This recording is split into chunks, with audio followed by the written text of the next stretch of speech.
Morning, guys.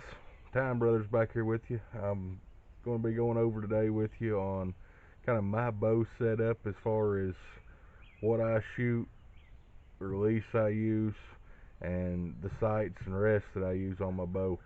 I myself use a single pin sight. It just works better for me. I have a problem with my eyes where I can't adjust them when anything gets in too close and it becomes blurry. So a multi-pin sight usually doesn't work the best for me. I use a dovetail with a single pin that I found that works better than probably anything that I've ever used. So I will get right into this. As far as release goes, we have learned that a thumb release is what we prefer. It doesn't have to be the most expensive thing. I use a blackout release from Bass Pro. It's nothing too high class. I know Austin, he shoots a different thumb release, and he's going to be bringing you a video kind of going over what he shoots with you. But as far as that goes, we both shot wrist releases in the past, and it's just more than less what you're comfortable with. The thumb release to us though is just more convenient as far as hunting and whatnot. You can take it off, hang it on your bow while your bow's hanging in the tree, or you can lay it in your lap, put it in your pocket, whatever you need to do with it. But as far as that goes, thumb release is where we're at in that aspect. Next, I'm going to go over these arrows we got back the other day from down at our local archery shop. If y'all are up in Rayburn County, Georgia anytime, please go by and check out that Reeves Outdoor Center. They are very good guys. We've used them for a long time. They have plenty of hunting and fishing supplies in there.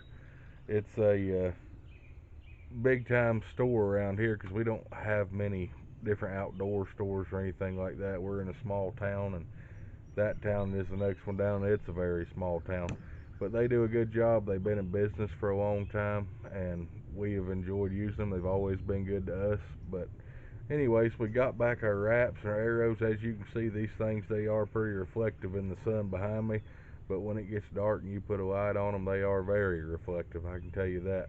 They are from One Stringer. I know we've went over that before, but as you can see there, it's got our custom logo on it. We put these AAE vanes on them, and I shot a couple yesterday, which is going to be coming into the video next, about as far as sight tapes. I want to go over that for some of our younger hunters or younger followers, or just less experienced followers that we may have.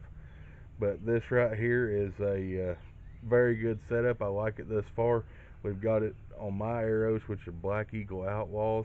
Well, I've shot them for the last 5 or 6 years, and they've always been good to me. I come from shooting a Carbon Express Mayhem, and I would compare these pretty much exactly to them at less than half the price.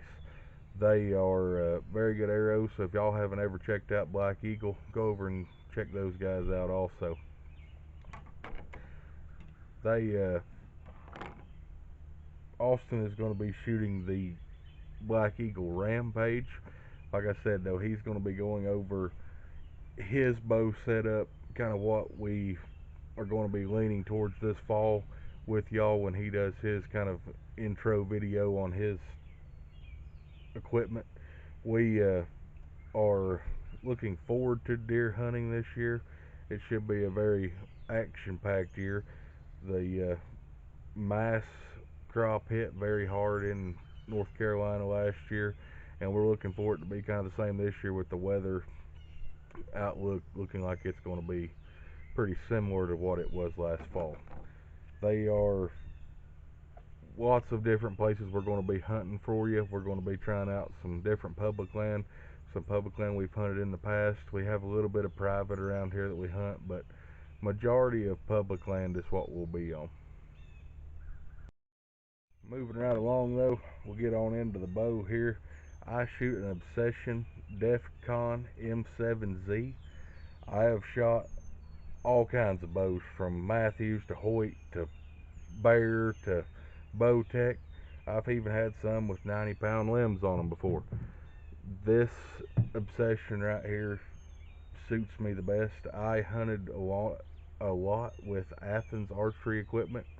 I don't know if y'all have ever heard of them. They are very good bows also, but I ended up upgrading. Actually, Austin had one of these and I liked it so much I decided to go get me one. He shoots the Defcon M6, and I went down to actually that Reeves Hardware I was talking about and picked this one up from them. They have been real good. Actually, we used to deer hunt on a lease down pretty close to where this obsession was made. That's how we found out about them, and we've loved them ever since. So we got both of these picked up. I use a QAD Hunter Ultra Rest.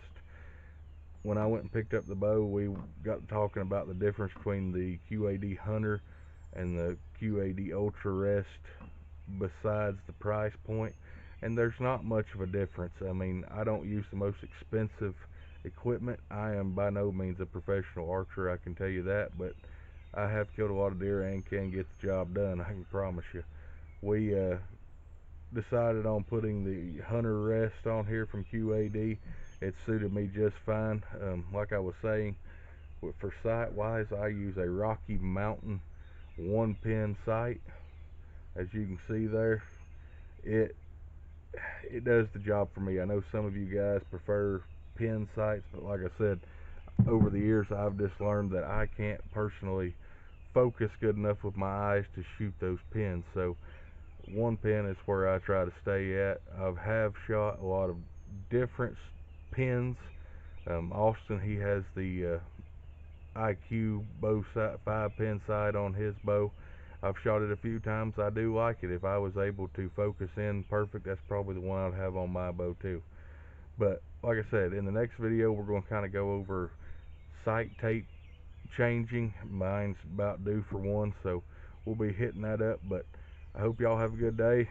That's my setup personally, and God bless you. Stay in the woods, stay hunting, and we'll see you on the next one.